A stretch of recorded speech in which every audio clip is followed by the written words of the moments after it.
país. Buenos días, gracias por estar acompañándonos. En este momento empezamos un conversatorio con el señor presidente de la República del Ecuador, el economista Rafael Correa Delgado, que ya está en territorio bolivarense, en Chillanes. Bienvenido, señor presidente. Es importante recordarles a todos ustedes que nos pueden seguir a través de 69 medios de comunicación en todo el centro del país, entre radio y televisión. Estamos siendo retransmitidos, señor presidente y amigos, por medios de la provincia de Bolívar, Chimborazo, Cotopaxi, Tungurahua. La matriz está siendo Ciudadano TV, Radio Pública y también Radio Ciudadana.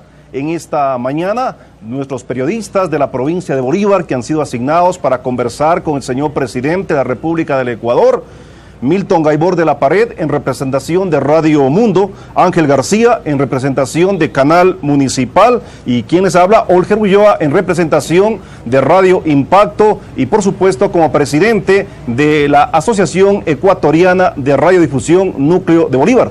Señor presidente, toda la vida, durante la época republicana ha existido gabinetes itinerantes, pero todos sus gabinetes se hacían en el Palacio de Carondelet, en el Salón Amarillo, con buffet de por medio. Cuando llega el señor presidente Rafael Correa a ser nuestro representante, se institucionaliza esto, gabinete itinerante, a recorrer el país, a ver lo que pasa y lo que ocurre en territorio. El pueblo hoy se acostumbró a vivir bien, a ser atendido, y por eso exige más. Hoy viene usted por una carretera que ha sido asfaltada en este gobierno, y el pueblo dice, está de maravilla, pero ya no quiero 2 carriles, quiero 4, dice. ¿Por qué? Porque aprendió a vivir bien. Con este preámbulo, presidente, bienvenido a territorio bolivarense en Chillanes, granero del Ecuador. Buenos días. Buenos días, Olger, Milton, Ángel, buenos días, Chillanes. Buenos días, Bolívar. En primer lugar, perdonen la demora, tuvimos que esperar un tiempo en Guayaquil por mal tiempo, ¿no? Ya íbamos a venirnos por carro, lo cual significaba que iba a llegar 2 horas después. Felizmente recibimos el reporte que se había abierto un poco el cielo, pudimos ir en helicóptero hasta Cumandá y de ahí hemos subido vía terrestre. Y por la vía que usted dice, que la inauguró la Revolución Ciudadana, fue una vía muy difícil, no es una vía de subtrópico, con mucha lluvia, mucha humedad. La principal, he aprendido en estos años, yo no soy ingeniero, me hubiera gustado mucho ser ingeniero, pero que el principal enemigo de una carretera es el agua, entonces hay mucha agua y le estamos dando mantenimiento, por ahí tiene algunos derrumbes, etcétera, pero bueno, en general está bien la carretera y antes era tan solo una trocha. Como usted dice, los estándares han subido, la gente exige cada vez más, eso es bueno, pero hay que saber exigir.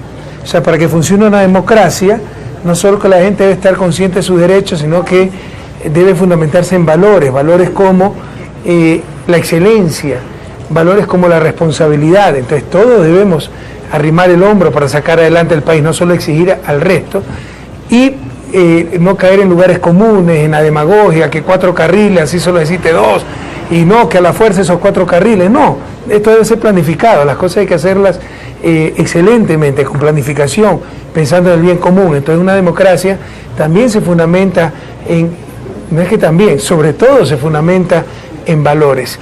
Y usted ha dicho, ¿no?, el cambio histórico del país. Antes se hacían gabinetes con buffet de por medio. Ahora cuando yo hago una recepción, como no tienen de qué criticarnos, a un querido amigo y cantante internacional como Miguel Bosé, que además está promocionando las Galápagos, vino con el promotor de National Geographic, Enrique Salas, tuvimos una campaña en redes, que desperdicio, que por qué no pagas de tu plata. Todo es nacional, todo lo que se sirve es nacional. No solo eso, yo tengo derecho a vivir en Carondelet, yo no vivo en Carondelet.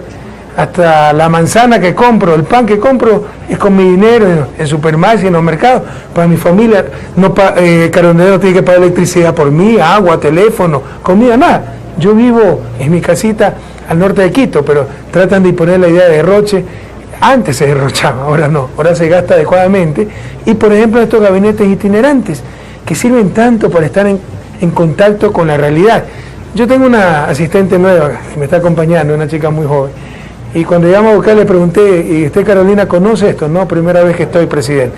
Entonces el equipo conoce su patria. Los ministros, ¿no?, los que no conocen la visitan por primera vez y los otros recuerdan su visita. Yo he estado en Chillanes, una tierra que quiero mucho. Esto es bellísimo, ¿no? Le decía el señor alcalde, hay que cuidar con mucho esmero esas calles, esas casas patrimoniales de madera tan bonitas. Entonces volver, visitar, ver cómo está la carretera, ver cómo está la gente, los servicios públicos. Estos gabinetes son muy útiles y nos permiten estar en contacto con la gente, la verdadera democracia participativa. Al mediodía, se supone que nosotros somos el gabinete del derroche. Los ministros salen con su plata a comer en los diferentes restaurantes, a conversar con la gente, a reactivar la economía local. Entonces eso, primero, nos da mucha información a nosotros, contacto con la gente. Segundo, reactiva la economía local y se lo pagan los propios ministros. No, ya vendrá el macho a decir que a mí me lo pagan. Nosotros también pagamos nuestra comida. Algunas veces me invitan, pero normalmente pagamos nuestra comida. Y hoy día tenemos la sesión de trabajo como gabinete, de noche la noche cultural, y mañana todos los ministros, agricultura, educación, salud, están atendiendo a los ciudadanos, a todos ustedes, compañeros, a la gente de Chillán, a la gente que va a venir de Chimbo, de Guaranda, que viene de Bucay, de Cumandá, aquí, o sea, el campesino puede acercarse a hablar con el ministro de Agricultura. Eso no existía antes. Ojalá que la gente entendamos lo que hemos logrado y aprendamos a defender eso que hemos logrado. Independientemente de qué gobierno llegue el próximo año, nunca volver al pasado y exigir a todos los gobiernos que continúen con estos gabinetes itinerantes verdadera representación de la democracia participativa. Nunca más un presidente con sus ministros encerrados en Quito, sino en cada rincón de la patria, junto a sus mandantes, junto a los dueños del país, que es el pueblo ecuatoriano, junto a los jefes, que son ustedes, compañeros. Empezamos este conversatorio. Lo más importante es facilitar toda la información para que nuestro pueblo, nuestros ciudadanos ecuatorianos se enteren. Ángel García. Una pequeña pregunta. ¿Cuántos presidentes han visitado Chillán? Me decía que esa casa llegó don Eloy Alfaro, ¿no? ¿Y ahí nadie más? Nadie más, ningún otro Rafael presidente. Correa. Y algunas veces, Rafael, ¿cuántas veces he venido ya? 3. 3 veces he venido ya a Chillán, ¿no? Esa es la diferencia, esa es la revolución ciudadana, compañero. Prohibido olvidar. Por supuesto. El pueblo ya aprendió a vivir bien y por lo tanto exigirá más cada día. ¿Sí? Ángel García. Gracias, señor presidente. Bienvenido una vez más a Chillán. Sin embargo, hay sectores que siguen afirmando que el estado económico del país está en crisis debido al derroche de recursos económicos, falta de una política de ahorro y corrupción. ¿Qué nos puede decir al respecto? Chuta, tan malos somos. Ni Pinochet, creo. Dígame, ¿dónde está la corrupción? Bueno, si ellos conocen casos de corrupción, que lo denuncien. Por favor, jóvenes, por favor, compañeros, entendamos, no hay mayor corrupción que lanzar estas acusaciones tan ligeras. Somos seres humanos, tenemos familia, tenemos dignidad, nuestra mayor tesoro es nuestra integridad. Yo no voy a permitir que nos insulte cualquier desubicado por llamar la atención. Y el que denuncia corrupción, así nomás, al aire, y no va a una fiscalía a poner denuncia, él es el corrupto. Cualquier ciudadano. Esto de que dicen que la asamblea no fiscaliza y por eso no se controla la corrupción es mentira.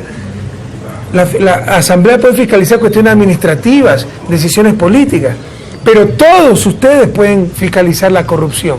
¿Cómo? Yendo a poner la denuncia. ¿Cuántos de estos prohombres de la patria que se pasan hablando de corrupción han ido a poner una denuncia? Algunas veces nos quieren sorprender. Miles de informes de Contraloría con responsabilidades penales reposan en la Fiscalía y hacen creer que Correa los está parando. Sepan ustedes que el 99.99% no son del gobierno central, son de gobiernos locales, de universidades, del IES, de las fundaciones que reciben dinero público. Cualquier persona, contratistas, cualquier persona que recibe dinero público y lo mal utilizó, puede ser auditado por Contraloría y si fue mal utilizar ese dinero, tendrá responsabilidades penales. Pero nos hacen creer que es el gobierno central y así nos viven engañando. Sepan ustedes que hay 3 denuncias penales contra el gobierno central. Las 3 puestas por el propio gobierno. Caso Ministerio de Deportes, Raúl Carrión, ¿no?, que ha tenido ni sé cuántos juicios. Caso DUSAC, puesto por el gobierno, que ya se pagó la mitad del crédito y eso no lo publicó la prensa. Y el caso Esperanza Galván, una asambleísta de Alianza País, que se descubrió que había recibido una comisión, lo descubrimos nosotros y lo denunciamos nosotros. No hay más. Pero quieren dar la idea de que hay corrupción. Derroche, que me digan el derroche. Es que para la peluconería, mis queridos amigos, derroche es que Chillán ya no tenga pues la trocha que tenía antes hasta Bucay, sino que tenga una carretera decente. Ese es el derroche. Entonces no se me deben engañar. Cuando venga esa gente por acá, pregunten, bueno, ¿dónde va a cortar el derroche? Pues va a dejar sin carretera a Chillanes, como era antes, ¿no? Además, pídanle la declaración de impuestos, porque eso también es corrupción. el que no pagaba impuestos, eso es robarle al Estado, eso es robarle los libros a nuestros niños, la medicina a nuestra familia. Vean pues cuántos pagaban impuestos ante nuestro gobierno. Antes de empezar a hablar, presentemos nuestra declaración de impuestos. Que no hubo ahorro, que no hubo liquidez, mire, eso ya causa hasta risa, pues eso puede sostenerse 2 meses, 3 meses, pero hace 18 meses porque se rompió el precio del petróleo, o sea, ya es ridículo. Hemos perdido 7.000 millones de exportaciones. Sus fonditos de liquidez, sus supuestos ahorros, se hubieran ido en 1 mes, en 2 meses, pero las carreteras continúan, las hidroeléctricas continúan, los multipropósitos continúan permanentemente dando ingresos. Eso es saber ahorrar, eso es saber invertir, eso es ser prudentes, porque no hay mejor prudencia que una buena inversión. Y fíjese, somos nosotros los que no hemos ahorrado, los que no tenemos liquidez, se nos cambiaron 7.000 millones de dólares de las exportaciones. El año pasado, no solo que no recibimos, aquí está nuestro ministro de Finanzas, ingresos petroleros, normalmente las petroleras, Petroamazonas, Petroecuador, dan plata al presupuesto, 3.000 millones al presupuesto. Esta vez hemos tenido que dar 1.600 millones para que cubran los costos de producción, para que paguen contratistas, para importar derivados. O sea, lejos de recibir, hemos pagado 1.600 millones. Y aquí seguimos, sin atrasarnos con sueldos y salarios ni nada. Los municipios que dependen del gobierno, como el del modelo exitoso de Guayaquil, no hemos atrasado 2 meses. Y ya sale Nebo desesperado, que no sabe qué hacer. Son ellos, pues entonces, los que no han ahorrado. Son ellos los que no han tenido liquidez. Y se evidencia que son ellos los que dependen totalmente del Estado. Esa es la realidad. Lo hemos hecho muy bien, ha habido adecuado ahorro, transformado en inversión, que nos permite continuar, ha habido adecuada liquidez, hemos enfrentado un problema durísimo con daños, pero daños mínimos para lo que hemos enfrentado. Somos un gobierno tremendamente honesto, ejemplo para la región. Nuestro sistema de compras públicas en este momento es el más transparente y moderno de toda América Latina, y hasta el último centavo se ha utilizado con planificación, con eficiencia, con eficacia. Por supuesto, si usted invierte 70.000 millones de dólares, algún error va a cometer. La empresa privada más eficiente, ¿qué porcentaje de error cometerá? ¿El 1%? Bueno, esos son 700 millones. O sea, algún error y nosotros no hemos cometido 700 millones en errores. Hemos hecho muchísimo. El que nunca lava un plato no quiebra ninguno. El que lava muchísimo alguna vez quebrará alguno, pero créanme que hemos quebrado muy pocos platos y hemos lavado muchísimo. Lo hemos hecho muy bien, que nos roben todo, menos la esperanza, compañero.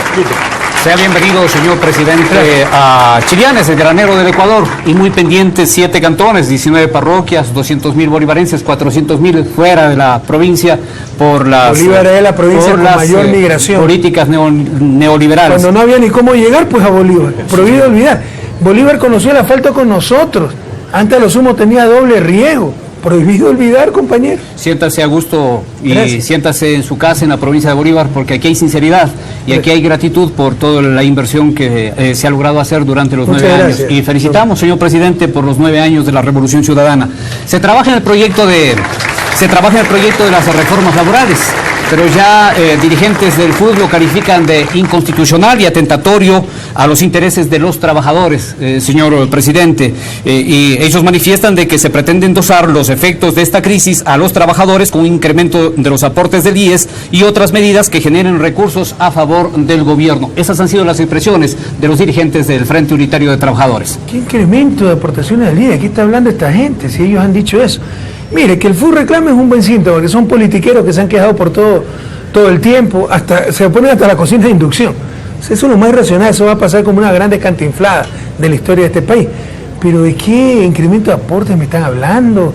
¿De qué hacer caer el peso de la crisis sobre los trabajadores? Estamos tratando de evitar un mal mayor, que es el desempleo, respetando los derechos de los trabajadores. Nosotros no somos neoliberales. ¿Dónde estaba el FUD cuando había tercerización? Cuando no se le repartía ni siquiera utilidad a los trabajadores, cuando no se los afiliaba el IES, cuando el salario básico de un empleado doméstico era $80. ¿Dónde estaba el FUD? Usted los escuchó, no decían nada. Ahí hay una gran infiltración de poderes extranjeros, hay mucho billete para que ellos calienten las calles, hacerle daño a un gobierno progresista y que coseche la derecha en las urnas. No tiene otra explicación. Ve las actitudes ya absurdas, irracionales de supuestos dirigentes laborales contra un gobierno que es el que más ha hecho por los trabajadores, porque fuimos nosotros los que eliminamos la tercerización, obligamos a que se afilie al IES, hemos aumentado sustancialmente los salarios básicos, pero debemos estar conscientes de los momentos que vivimos y evitar un mal mayor que es el desempleo. Entonces lo que se ha hecho es nueva modalidad de contrato respetando siempre los derechos laborales, y lo que se ha hecho en caso extremo con consentimiento del trabajador, ¿ya?, que se pueda trabajar 6 horas. ¿Para qué? En vez de despedir al 30%, no, el 100% trabaja 6 horas y se reparte un poquito el impacto de los problemas. Pero eso sí, ninguna empresa me podrá declarar utilidades hasta que cada trabajador haya ganado las 8 horas, así no las haya trabajado, porque no permitiremos que esas utilidades se basen en aprovecharse los trabajadores. Entonces estamos tratando de ser justos, pero enfrentando un problema real, una pérdida de 7.000 millones de dólares en exportaciones, un problema muy difícil económico, regional y mundial. Y estos son especialistas en decirle no a todos, pero no en presentar ninguna propuesta. Eso es bueno. O sea, si el FU se queda, quiere decir que vamos por el camino correcto.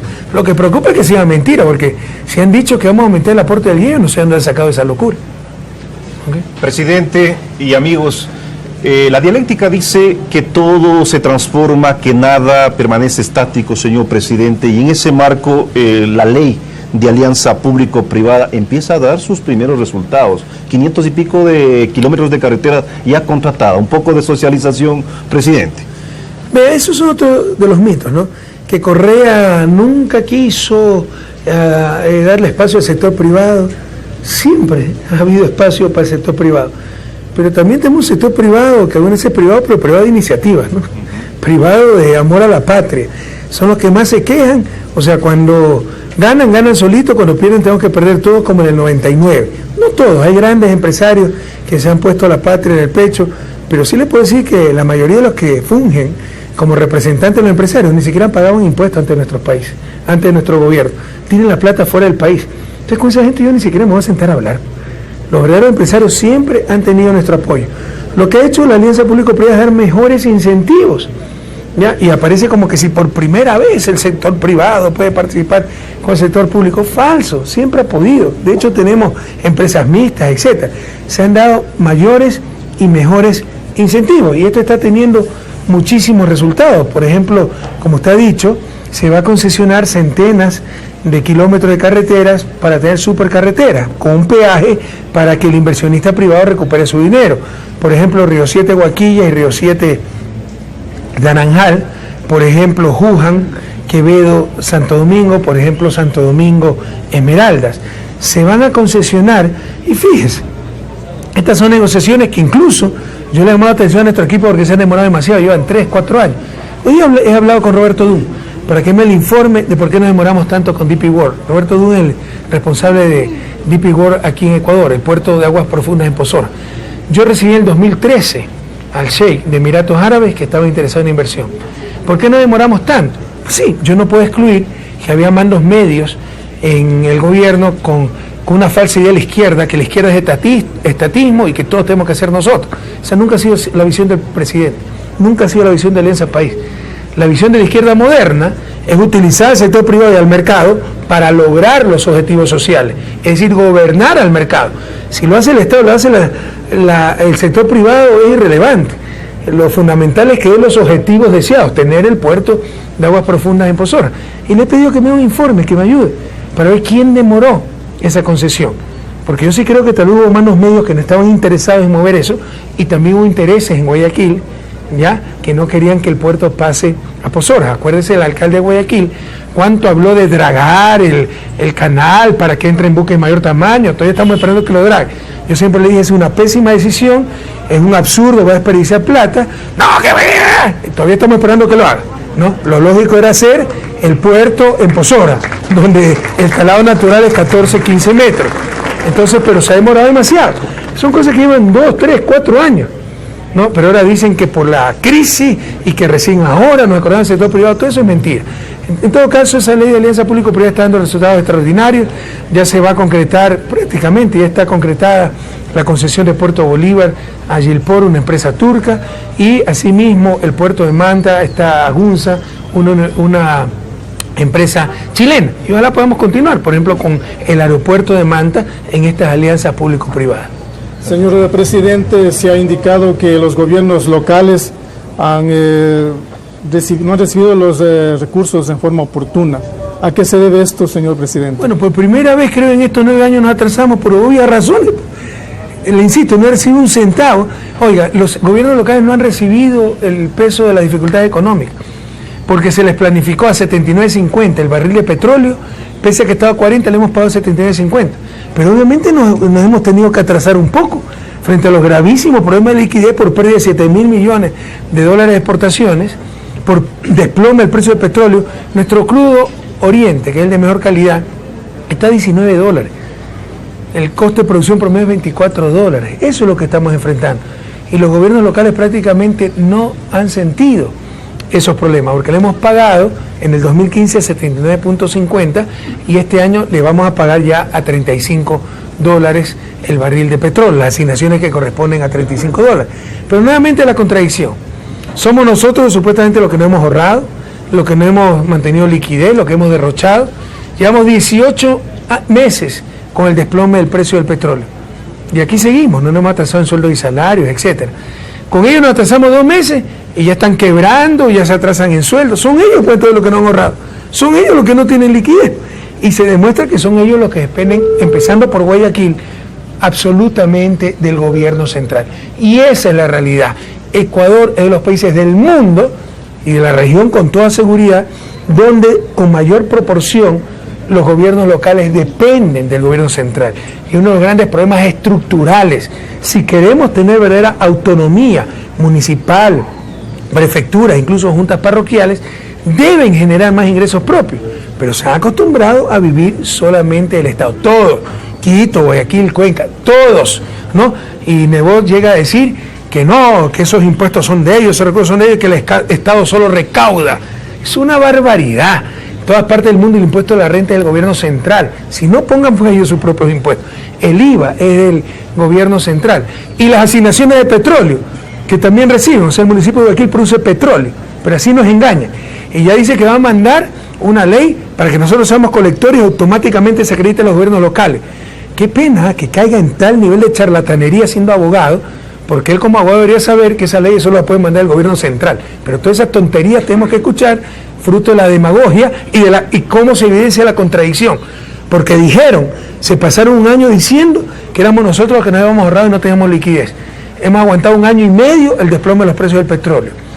Con ellos nos atrasamos 2 meses y ya no saben qué hacer. Entonces son ellos pues los que no ahorraron y los que nunca tuvieron liquidez. No se puede desconocer el aporte y el apoyo del gobierno nacional, de su gobierno, señor presidente, a los gobiernos. Se les ha triplicado, ¿por qué tenía la cifra? Se ha duplicado presupuestos, se han entregado recursos a través del Banco del Estado. Se les ha triplicado los presupuestos. Eso a favor de los gobiernos autónomos descentralizados. Señor presidente, el 11 de febrero pasado se presentó el colectivo ciudadano llamado Rafael Contigo Siempre, el cual anunció y pide la derogatoria de la transitoria para que le permita ser presidente en el 2017, señor presidente. Y todos quienes nos acompañan acá desde el Parque del Cantón Echandía aplauden esta decisión del colectivo, porque usted es quien ha logrado transformar y ha invertido en estos 9 años recursos y ha elevado la autoestima de los bolivarenses. Pero muy de acuerdo con esta postura, señor presidente. A mí me gusta ser muy preciso, ¿ok?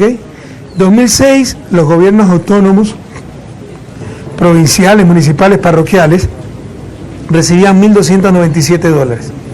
2015 recibieron 3.253.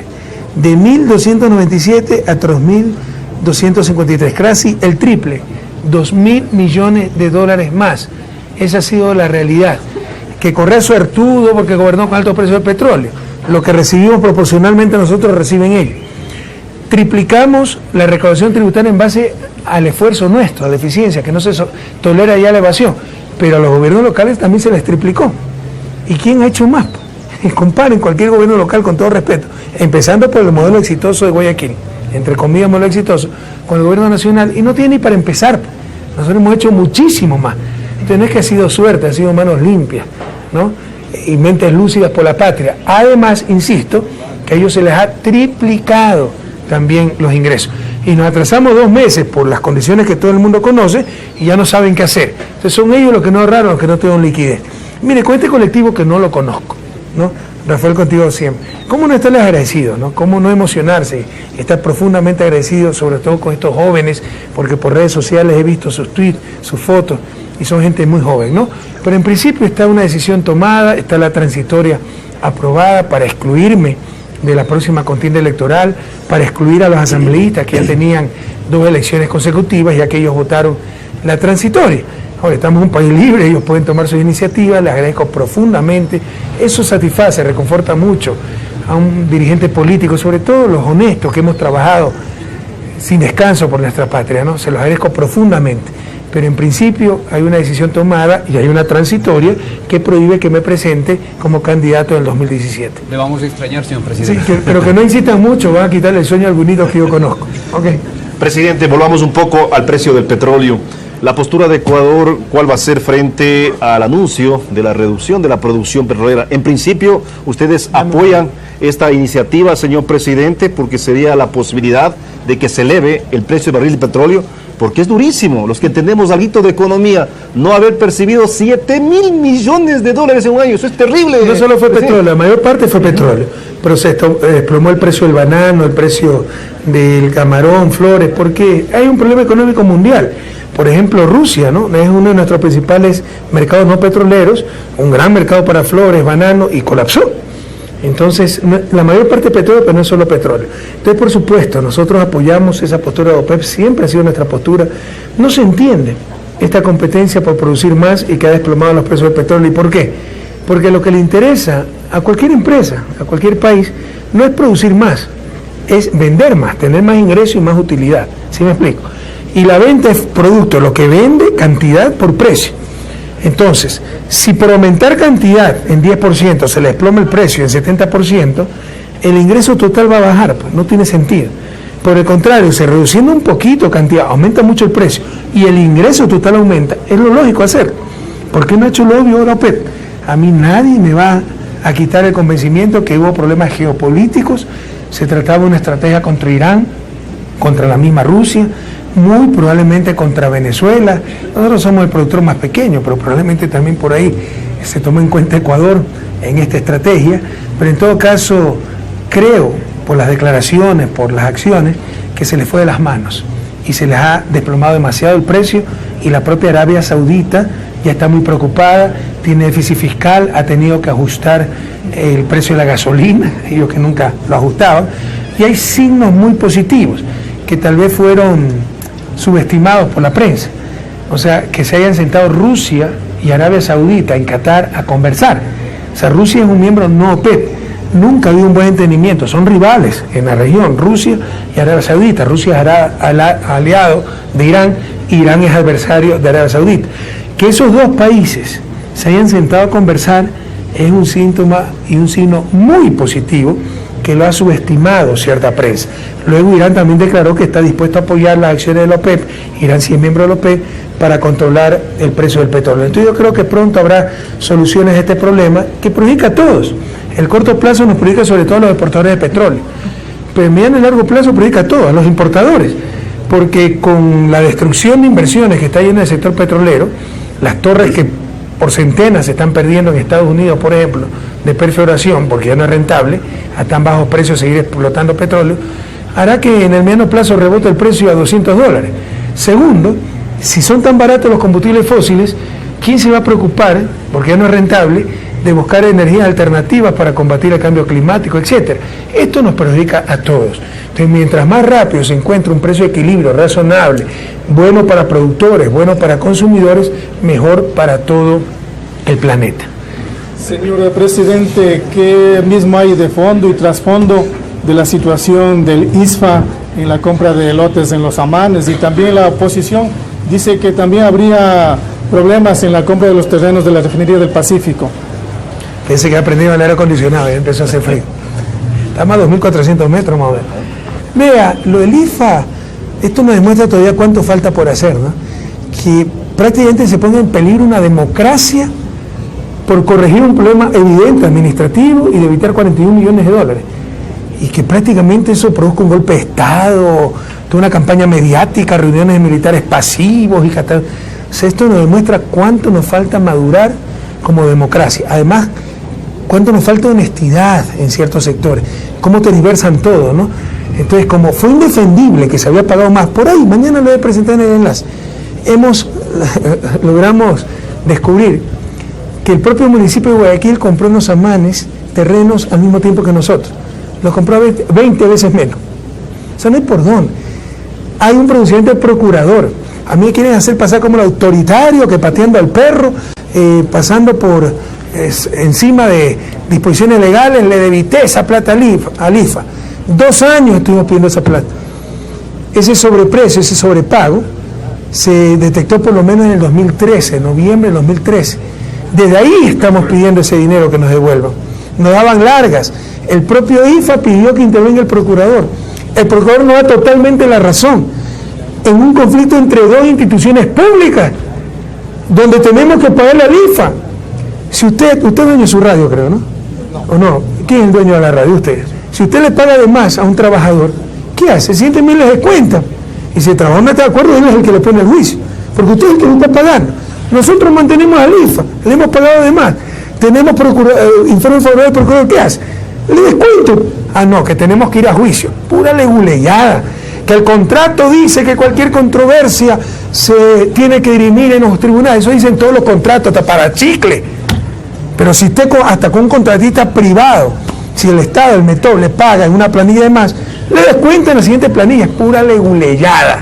Pero en todo caso, también está efectuándose un informe de Contraloría que dirá quién tiene la razón, pero no hay por dónde, no hay por dónde. Se está convirtiendo en un tema político. Pero por supuesto, hace rato lo han querido politizar y refleja también otras mentalidades, ¿no? Se agarra lo que pueda, nosotros protegemos nuestras pensiones y el resto si no tiene pensiones no hay problema. Ya es hora de pensar, compañeros, en el bien común. Lo que se ha hecho en el ISFA es en estricto apego a la ley, a la justicia, en base a un informe del procurador y en función del bien común. Yo como presidente siempre velaré por el bien común. Y se dice una serie de tonterías. Entonces hay sobreprecio, peculado. Ya quieren acusar a la ministra Marcela Guiñaga. ¿Cómo puede haber peculado entre 2 instituciones públicas? Si es el propio Estado. O sea, peculado cuando se quiere beneficiar con plata pública a terceros. Son 2 instituciones públicas, son tonterías, pero para engañar a la gente. Entonces ya también, para decir lo inconsistente que somos, han sacado la refinería del Pacífico. Pero verán, entonces, acá hicieron lo mismo y no dicen nada, entonces Correa es un corrupto. No saben lo que hablan, ¿no? En la refinería del Pacífico se compraron 1000 hectáreas, que parece que las compró el dueño a 120.000, pero las valoró el municipio, pues después. Uno lo compra a la valoración municipal. Entonces eso es legal, o sea, la compra a la valoración municipal, que si el municipio se puso de acuerdo con la persona privada para poner un precio exorbitante ya es otra cosa, o sea, ya sería responsabilidad del avalúo municipal, pero nosotros hemos hecho lo correcto, e incluso para evitar esos comportamientos, suponiendo que existieran, porque yo tampoco creo que 1000 hectáreas van a costar $120.000. ¿Saben lo que significaría que 1000 hectáreas costasen $120.000? Que cada hectárea, una hectárea más grande que una cancha de fútbol, va a costar 1 centavo. Es un absurdo. Eso lo quieren hacer creer, que compraban 120.000, el señor yo no sé quién, y las vendió a 6 millones. Pero ese es el avalúo municipal, por reclamo del municipio. Nosotros hemos hecho lo que dice la ley. Precisamente del IFA se están retirando 41 millones porque no se respetó el avalúo municipal, que era de 7 y pico de millones.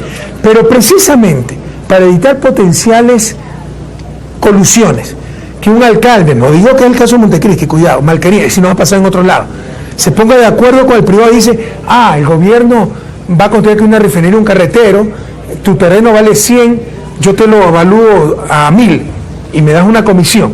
Para evitar eso, ¿sabe qué es lo que funciona? El impuesto a la plusvalía, a lo que se opone esa misma gente que critica tanto.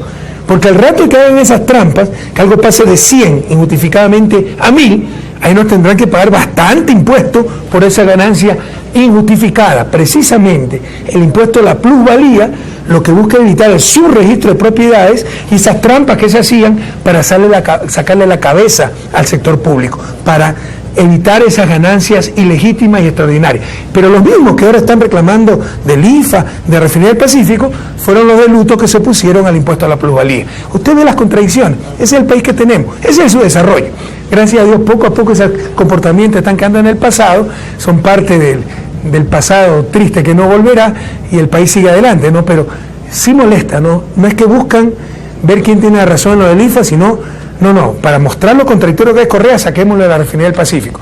O sea, peor, como muchachos malcriados, peor eres vos. Dice algo malo, pero peor eres tú, ¿verdad? Además de no ser cierto, imagínense la inmadurez. Pero lo que pasa en la Refinería del Pacífico es eso. Hemos pagado el avalúo municipal. Si el avalúo municipal, eso es lo legal. Eso es lo que estamos pidiendo hacer con el IFA. Si el avalúo municipal es muy alto, reclaman al municipio, no reclaman al gobierno. ¿Okay? Señor presidente. Rafael Poveda está por aquí, no sé si puede precisar algo más, porque ellos se encargaron de la compra de ese terreno de la Refinería del Pacífico. Sí, presidente. Lo chistoso es, ya no reclaman al IFA, sino que peor eres vos, ¿no? Entonces, peor eres vos. O sea, la de niño malcriado, Dios mío. Sí, buenos días con todos, presidente. La compra del predio de la refinería efectivamente fue una valoración hecha por el municipio de Montecristi de conformidad con la ley. La refinería en su momento aplicó la ley de contratación pública y toda la normativa pertinente, e incluso hay un dato adicional de la valoración que hizo el municipio de Montecristi. La refinería entró en un proceso de negociación con el dueño y al final se le pagó básicamente la mitad del avalúo hecho por el municipio. O sea, se pudo negociar incluso a la baja el precio y se consiguió un descuento para la refinería, porque en ese momento, digamos, para el propietario era conveniente recibir el pago en ese momento, ¿no? Entonces eso se hizo. Como usted ha dicho, es un avalúo hecho por el municipio, la refinería siguió el procedimiento y se lo pagó. Si es que habría algún inconveniente, un mal cálculo del avalúo, sería un tema ya de responsabilidad municipal. Quiero decirle una cosa, compañero. Tocaba el gabinete en la sierra. Una de las provincias era Bolívar, pero podíamos ir a otras provincias, Chimborazo, etc. Y podíamos ir a otro cantón. Ustedes saben por qué escogimos Chillanes. Porque aquí está una alumna que nos sacó score perfecto en su evaluación, ¿verdad? Diana Solís Cobo, 1000 sobre 1000, felicitaciones. Y aquí está una de las unidades mejor evaluadas. En total, ya sin ajustes de ninguna clase, entre las 40 mejores del país, con ajuste socioeconómico, porque no es lo mismo la del centro de Quito, que enseña a chicos con computador en su casa y todas esas cosas, que la que enseña con chicos donde no hay ni siquiera electricidad. Con ajuste está en la posición 11 a nivel de país, y entre las grandes está en primer lugar a nivel de país. Y me refiero a la Unidad Educativa Chillanes. Felicitaciones. ¿Y por qué tomo como referencia? Porque aquí está la esperanza. Le aseguro que, continuando con la calidad de nuestros colegios, le aseguro que con jóvenes brillantes como Diana Solís, pronto estas tonterías, estas politiquerías, estas demagogias, el peor eres vos, sí, lo del IFA ya no lo puedo defender, pero entonces te saco la refinería para hacerte quedar mal. Todas estas banalidades quedarán en el pasado, con jóvenes mucho más ilustrados, mucho mejor educados. Estos demagogos no tendrán cabida en el país, compañeros. Bolívar decía, no nos dominarán con la fuerza, sino por la ignorancia. Y con chicos como Dianita, con unidades educativas como la de Chillanes, estamos rompiendo esas cadenas de esclavitud, estamos rompiendo la ignorancia, compatriotas. Señor presidente, también está aquí el ex profesor de usted, el doctor Wilson Cardona Albán. Qué relajo que le metíamos al señor Cardona, disculpará. Presidente. Yo estaba en el quinto C, él era quinto A, me acuerdo. Pues una vez le sacaron los tornillos de la silla y se le fue abajo la silla. Un ruido, ¿qué pasó? Se fue abajo. ¿Qué dice, profesor? Qué gusto verlo. ¿Cómo está?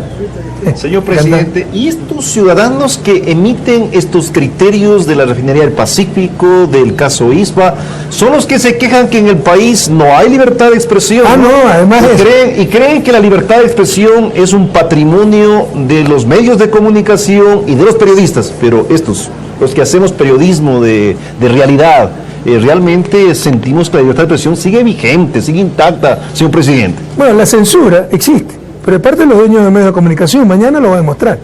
Yo el día sábado pasado nunca he visto esto en mis 9 años de gobierno, 60.000 maestros en Estadio Modelo, repletando Estadio Modelo, para las 8 de la mañana. Usted convoca una reunión a las 8 de la mañana, ni yo le voy, pues, 60.000. Fue prácticamente invisibilizado por los medios de comunicación. Eso se llama censura. La censura existe de los dueños de medios de comunicación, jamás del gobierno. Y aquí todo el mundo tiene la libertad para decir cualquier cosa, pero también la responsabilidad de asumir lo dicho. Por ejemplo, ¿ya? La otra vez sacaron un informe de que se persiga que lo denuncia la corrupción. ¿Cuál era el ejemplo? El juicio que le puse a Jiménez, Villavicencio y Figueroa por su libertad de expresión. ¿Sabe cuál era su libertad de expresión? Que me pusieron una denuncia con firma de abogado, acusándome de criminal de lesa humanidad ante la Fiscalía. Esa era la libertad de expresión y su denuncia de corrupción. Eso es falso testimonio, eso es gravísimo. Abusar de la justicia para fines protervos, para fines políticos. Entonces yo les puse un contrajuicio y se los gané. Eso es perseguir a los que anuncian la corrupción. Aquí no se persigue, le agradecemos a los que anuncian la corrupción. Otra cosa son los mentirosos y los politiqueros. Y eso todo debemos rechazar. Otra cosa es la gente que utiliza como instrumento político destruir la honra de los demás. Y yo no sé qué pensarán ustedes, pero el único tesoro que le voy a dejar a mis hijos, la única herencia que le voy a dar a mis hijos, es mi integridad, y no voy a permitir que nadie juegue con ella, compañero. ¿Okay? Presidente, al estar en nuestro territorio y por respeto a nuestro pueblo, al pueblo de la provincia de Bolívar, vamos a tratar temas locales, temas que interesan a esta población. Sí, ahí me preocupa porque me empiezan a tomar la lección. ¿Qué pasa con el semáforo de la esquina que no está funcionando bien? Presidente, Bolívar ha cambiado, Bolívar ha mejorado. Usted ya dijo hace un instante, en el gobierno de Rafael Correa se conoce por primera vez del asfalto en Bolívar. Eso es una muestra de cambio en Bolívar. Presidente, hoy el tema eléctrico, proyectos eléctricos, ¿cómo ha cambiado en Bolívar en su periodo? Alrededor de 53 millones de inversión en la parte eléctrica. Por primera vez en la historia se hace el soterramiento de cables para la ciudad de Guaranda. Sí, 21 manzanas sí, pero por primera vez en la historia, presidente. Importantes proyectos. Mire, me está tomando la elección, no sé si ese fue el proyecto nuestro, Regeneración Urbana fue nuestro, qué bueno. Como compensación, ¿por qué? Porque normalmente eso es competencia municipal. Si lo hacemos, creo que era la ruta turística, ¿no? Donde se incluyó Guaranda y por eso se hizo el soterramiento. La hidroeléctrica Hidrotambo, esa es privada, pero fíjense ustedes cómo se miente, ¿no? Creo que hubo un problema, se enjuició a 2 dirigentes y salía todos los días en el periódico. Y usted veía, eran perseguidos por el gobierno. Era un problema entre privados, pero nunca informaron eso. Y usted veía. Y después sacan 700 perseguidos, enjuiciados, líderes políticos, líderes indígenas, populares enjuiciados. Usted dice, Correa se volvió loco y estaba persiguiendo a 700 compañeros indígenas. Y ahí meten hasta el que está enjuiciado por divorcio por su mujer, ¿no? Entonces, confunden todo. ¿Me explico? Acá era un juicio entre privados. Lo sacaron cuántas veces en primera página y nunca aclararon que no era un juicio del gobierno.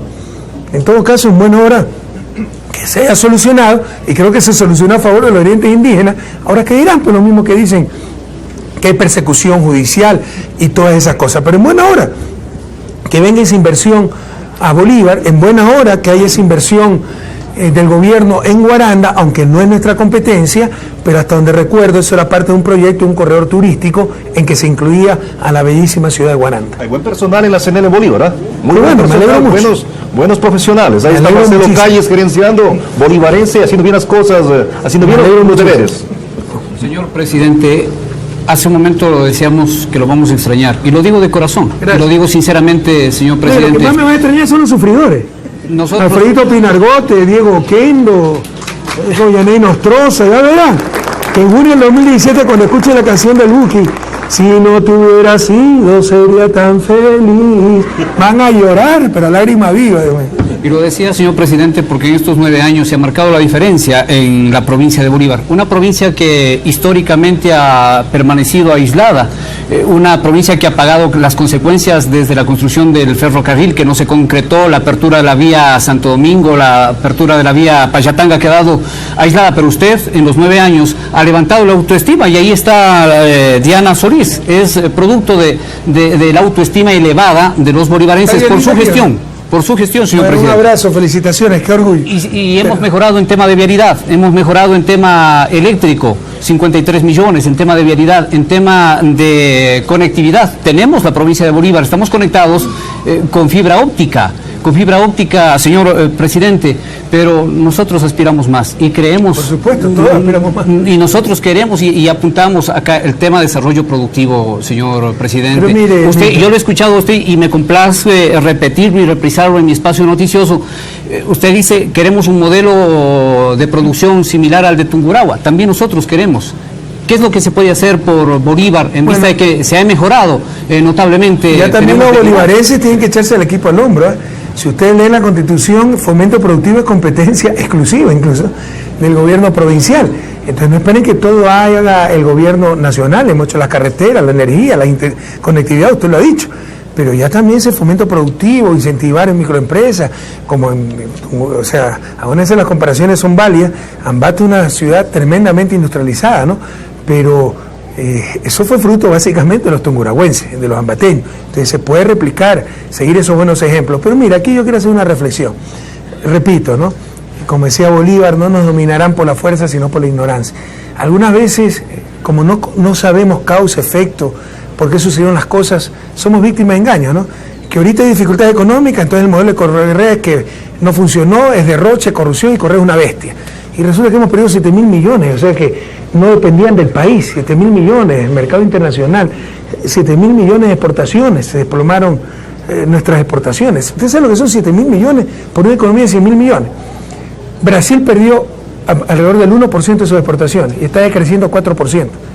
Nosotros perdimos 7% del PIB en exportaciones y vamos a crecer poco, pero vamos a crecer 0.4% aproximadamente. Entonces la gente no sabe y es fácil presa de los politiqueros, ¿no? Que quieren pescar a río revuelto, no presentan ninguna solución, pero todo es culpa de Correa, el modelo fracasó, entonces hay que votar por el modelo anterior y nos olvidamos la crisis bancaria, etcétera. Pero además, recuerde pues, ustedes le llaman a Chillán el granero del país, pero antes era mucho más granero, y todo de Bolívar. Acuérdense la producción de cebada. Yo tenía un querido amigo en Guaranda, venía a visitarlo, ¿no? La familia Gibaja, Manolo Gibaja. Y me acuerdo que nos acostábamos en los trigales, en los sembríos de cebada, ¿no? Lindísimo, a dormir, ahí en medio de las espigas doradas, por el sol, como dice la canción. Y se destruyó, pues, la producción de trigo. Se destruyó la producción de cebada. Y la gente muchas veces no entiende por qué. Fue por la pésima política comercial, pues permitieron la importación de cebada, permitieron la importación de trigo. Entonces los bolivarenses no saben competir. Era trigo, cebada subsidiado en muchos de Estados Unidos. Y así destruyen la producción nacional, pero la gente no se da cuenta. Y ahí, como era el neoliberalismo, como eso beneficiaba a grandes negocios, a la cervecería, que es la principal consumidora de cebada, y el 95% le importa, no decían esta boca es mía, pues, los medios de comunicación.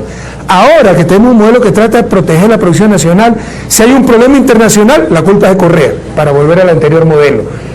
Informémonos, concienticémonos, para no caer en los mismos errores de antes. A Bolívar la destruyó las pésimas políticas económicas que se aplicaron, el bobo aperturismo, y todavía hay gente que insiste en eso, abrir la economía, más aún con dólar apreciado, y sálvese quien pueda. Y por eso se destruyó la producción de cebada, la producción de trigo, la producción de maíz blanco la hemos logrado mantener en algo, porque es sobre todo para el mercado interno. Empezamos a cambiar, presidente. Se logra, gracias a la gestión del gobernador de Bolívar, con la veña de usted, tener precio de sustentación para el maíz blanco, que somos los primeros productores en el país. Precisamente, porque ya hay políticas de apoyo a la producción nacional. Pero lo que les insisto, ¿no? Ahora se nos derrumba el precio del petróleo y las cosas andan mal porque Correa es una bestia. Hay que volver al modelo anterior. Pero cuando destruyeron la producción de Bolívar, nunca dijeron que fue por el neoliberalismo, abrir la frontera, ponerlos a competir con cebada, trigo importado, subsidiado. Nunca lo han dicho y probablemente por primera vez se están enterando los bolivarenses. Y eso hizo un gran daño a Bolívar. Nunca más caer en esos modelos, a proteger la producción y el empleo nacional. Señor compañero presidente, los productores se respiran tranquilos hoy, gracias a usted, los productores de maíz, porque lograron cerrar la importación del maíz cusqueño. Pero sin embargo... sí protegemos la producción nacional. Puede haber contrabando, que hay que controlarlo, pero si hay una política de fomento y protección. Mire, el principal objetivo de la política económica no es que nos aplaude el Fondo Monetario, no es que nos saque bonitos titulares el Diario Universo, no es que los pseudos analistas hablen bien de nosotros. El principal deber, objetivo de la política económica es proteger la producción y el empleo nacional. Y mientras yo soy presidente, eso es precisamente lo que vamos a hacer. Nos falta trabajar en valor agregado, señor presidente. Sí, señor. Y aquí ya uno no sabe si río o llorar, ¿no? Porque cuando preguntan a los analistas, ¿y qué hay que hacer? Aumentar valor agregado. A nadie se le hubiera ocurrido. ¿Pero cómo? Se trata de procesos, se trata de tecnología, se trata de infraestructura que tiene que dar el Estado, y ahí vienen los mismos analistas a criticar el gasto público. Se trata de talento humano, y eso es lo que hemos sembrado todos estos años. Tenemos 11.700 becarios, sin contar a los maestros. Con los maestros son cerca de 16.000, ya más de 3.000 han regresado. Se trata de mejor educación, y por eso tanta esperanza en estudiantes jóvenes como Diana Solís. Se trata de todo eso, en todo eso estamos trabajando. Pues no es decir, se necesita entonces producir con mayor valor agregado. ¿Cómo? Es tecnología, inversión, infraestructura, talento humano. En todo eso estamos trabajando. No es de hablar, es de trabajar. Señor presidente, somos seguros, estamos agradecidos por el apoyo económico que tenemos del Estado en el tema agropecuario, asistencia técnica, hay mano de obra. pero todavía nos hace falta tener una infraestructura apropiada. Por ejemplo, Bolívar no tiene riego y las competencias están en el Consejo Provincial, pero no tiene recursos. Frente a esto, señor presidente, sería importante también inyectar este tipo de ayuda para poder fortalecer la agricultura. Mire, le he demostrado, ¿no? Qué bueno que me pregunte de nuevo. 2006 los gobiernos locales recibían 2.297 millones, ahora reciben 3.253 millones, casi el triple. ¿Por qué no tienen plata? ¿Y por qué considerar que ellos no tienen plata y que el gobierno central sí tiene plata? O sea, estamos en un país en transición hacia el desarrollo, todavía pobre. A todos nos falta recursos, pero con la misma escasez de recursos nosotros hemos hecho muchísimo y el cambio nadie lo puede negar. Pero entonces también un esfuerzo de los gobiernos locales. Usted lo ha dicho, riego es competencia del gobierno provincial. Entonces el gobierno provincial no tiene plata, porque asumimos que el gobierno central sí tiene plata y que tiene que darle al gobierno provincial. Yo también le puedo decir, tengo que construir 600 escuelas del milenio, a ver si me da un poquito de plata el gobierno provincial, pues de Bolívar. Cada quien tiene que hacer lo suyo y asumir sus responsabilidades. Señor presidente, nadie desconoce la inversión, vuelvo a ratificar, y si nos complace y con orgullo lo hacemos, que en su gobierno Bolívar ha cambiado. El Ecuador ya cambió, Bolívar ya cambió, señor presidente. El año anterior... Pero sí falta que nos regrese tanto bolivarense que salió de su patria, sí, salió de su provincia por falta de oportunidad. 400.000 bolívares están fuera. Confiar un poquito más en la provincia de Bolívar, arriesgar un poquito más, procesar los productos, generar valor agregado, el propio maíz blanco, la propia naranja en el subtrópico, ¿no? Entonces, sí falta que ciertos bolivarienses regresen a su tierra a arriesgar un poquito más, promover algunos productos, el pájaro azul, etcétera. Señor presidente, hace un año usted entregó a la ciudad de Guaranda... Usted tiene un gran ejemplo de industrialización, Salinas de Bolívar. Sí, señor. Claro, ha sido 40 años de acompañamiento y gracias al padre Polo, etcétera, pero es muy exitoso. Entonces se ve, Salinas de Bolívar nos demuestra que se puede industrializar, y no con gran industria, no los grandes capitales, microindustria, queseras, chocolateras, diferentes clases de mermeladas, etcétera. Señor presidente, hace un año usted entregó en Salinas precisamente la Escuela del Milenio y luego nos permitió tener un conversatorio en la gobernación de Bolívar. Y ahí se le entregaba unos datos, no sé qué pasó, cambiados, sobre el paso lateral. Se hablaba de 100 millones de dólares y hemos conversado con el señor gobernador Fafo Gavilanes y con Jorge Avedravo, director de Obras Públicas, y el señor ministro Walter Solís, que nos acompaña también. Ese no es el monto real de la inversión del paso lateral de Guaranda. Se tiene estimado 40 millones de dólares. La aspiración propia, señor presidente, de poder hacer realidad este sueño que por muchos años ha sido truncado en la provincia de Bolívar, y nos preparamos para celebrar el bicentenario de independencia de la provincia de Bolívar. 195 años de independencia y queremos celebrar con el paso lateral. Y yo sé que usted no se va a negar ante los bolivarenses, porque los bolivarenses le ponemos fe y es un amor sincero que tenemos aquí hacia la Revolución Ciudadana, señor presidente. Yo también quiero celebrar y quiero el paso lateral, pero usted ve las circunstancias económicas. Ahora, también era un viejo sueño la Guaranda Ambato, ya está hecha. La Guaranda Balsapamba, Montalvo Hoyo también ya está hecha. La Chillana y Bucay también está hecha. Entonces no puedo cumplir todos los sueños. O sea, también están los próximos gobiernos para cumplir algunos sueños, ¿verdad? Quizás se lo puede hacer con Minga, con los gobiernos... Eso es difícil, eso. Mire, yo no soy ningún demagogo. Hemos dicho, es que palo porque va, palo porque no boga, ¿no? Ustedes están pidiendo un paso lateral muy necesario para Guaranda de 40 millones de dólares. Pero ese no alcanza a satanizar el gasto público. Salga pues entonces a decirle al Diario Universo que no publique tantas tonterías, o a Alfredo Pinargote, o a Diego Kendo, que a cada rato se quejan del gasto público, pero ustedes me piden más gasto público. Pero ¿cuál es la realidad? Le insisto, nosotros no somos ninguno demagogos, las condiciones económicas están durísimas, hemos dicho que vamos a terminar los proyectos iniciados, pero no vamos a poder avanzar nuevos proyectos. Todo quedará planificado, no sé si los estudios están acabados, todo quedará planificado, pero el Ecuador no se acaba en mayo del 2017 cuando yo dejé la presidencia, y vamos a dejar un país mucho mejor del que encontramos, y ya con las inversiones hechas, ya para que los próximos gobiernos solo recojan lo que hemos sembrado, por ejemplo los 1.300 millones anuales que nos van a ahorrar las nuevas hidroeléctricas. Entonces ya les tocará a ellos, pero este año yo no voy a poder empezar el paso lateral a Guaranda. O sea, yo sé que les gustaría escuchar que digamos que sí, yo no soy ningún demagogo, somos gente responsable y dada las circunstancias económicas, lo dije al país, no vamos a empezar ninguna obra nueva a no ser de que tenga financiamiento externo, y ese financiamiento ya está identificado.